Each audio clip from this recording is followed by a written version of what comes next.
Dear students, today we solve exercise 5.3 and exercise 5.4. 5.2 तक हम लोगों ने सॉल्व कर लिया था। एक्सरसाइज 5.3 का क्वेश्चन नंबर 1 है match the following.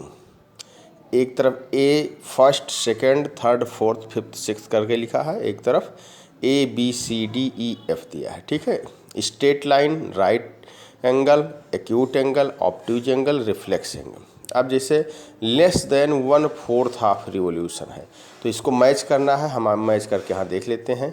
Straight line angle जो होगा वो हाफ ऑफ आ रिवोल्यूशन, किसी रिवोल्यूशन का जो आधा होगा वो स्ट्रेट एंगल होगा। राइट एंगल जो होगा 1/4 हाफ रिवोल्यूशन। एक्यूट एंगल जो होगा वो less than 1/4 half revolution. Obtuse angle जो होगा between 1/4 and half of a revolution. और रिफ्लेक्स एंगल जो होगा वो 1 complete revolution right acute obtuse or reflex, complete revolution जो होगा। ठीक है, अब हम क्वेश्चन नंबर 1 में ही देखते हैं, 5.4 का देखते हैं, क्योंकि 5.3 में 2 क्वेश्चन थे। एक क्वेश्चन हमने सॉल्व कर दिया है और एक क्वेश्चन आप लोग लगाइएगा, अगर नहीं आएगा समझ में तो हमसे पूछिएगा। अब एक्सरसाइज 5.4 देखते हैं। What is the measure of a right angle a straight angle. ठीक है, तो we know that measure of right angle is 90 degree and measure of straight angle is 180 degree. Now question number 2, say true or false. The measure of an acute angle is less than 90 degree. The measure of an obtuse angle is less than 90 degree. The measure of a reflex angle is greater than 180 degree. The measure of one complete revolution is equal to 360 degree. तो इसके लिए आपको कुछ भी सोचना नहीं है। पहला हम देखते हैं जो दिया है the measure of an acute angle जो है 90 डिग्री से कम होगा, ये सही है। दूसरा है कि मेजर ऑफ ऑब्ट्यूज एंगल ये भी 90 डिग्री से कम होगा, तो ये गलत है, क्योंकि ये measure of obtuse angle is greater then 90 degree. तीसरा है the measure of A reflex angle is greater then 180, ये सही है। The measure of one complete revolution 360 degree, तो ये भी ट्रू होगा।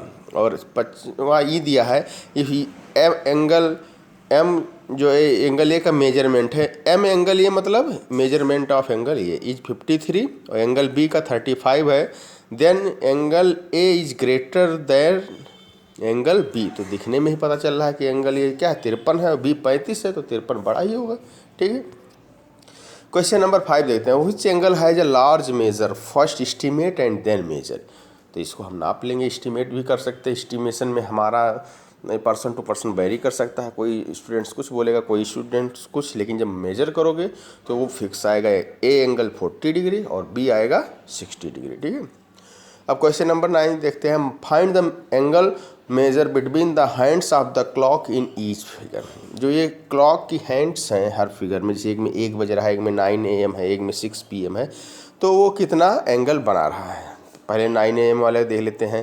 तो the angle between hour and and minute hand of a clock at 9 AM, ये क्या कितना एंगल बनाएगा 90 डिग्री। 1 PM वाला कितना बना रहा है 30 डिग्री। आप यहाँ देख सकते हैं जो 1 PM है कितना बना रहा है 30 डिग्री। ठीक है, 30 डिग्री इसलिए क्योंकि ये 12 भाग में डिवाइड करेंगे, टोटल कंप्लीट एंगल 360 होगा, तो जो 5 होगा ये 12 डिग्री आ जाएगा, सॉरी 30 डिग्री आ जाएगा जब इसको डिवाइड करोगे 5 से। तीसरा है the angle between the our and minute, तो ये पूरा आप देख लीजिए ऊपर से नीचे सीधे हाफ रिवोल्यूशन है। हाफ रिवोल्यूशन कितना बनाता है straight angle, that is 180 degree. और लास्ट क्वेश्चन है measure and classify each angle. ये आप एक फिगर दिया है, देखिए यहाँ पर angle AOB, angle AOC, angle BOC, angle DOC, angle DOA and angle DOB।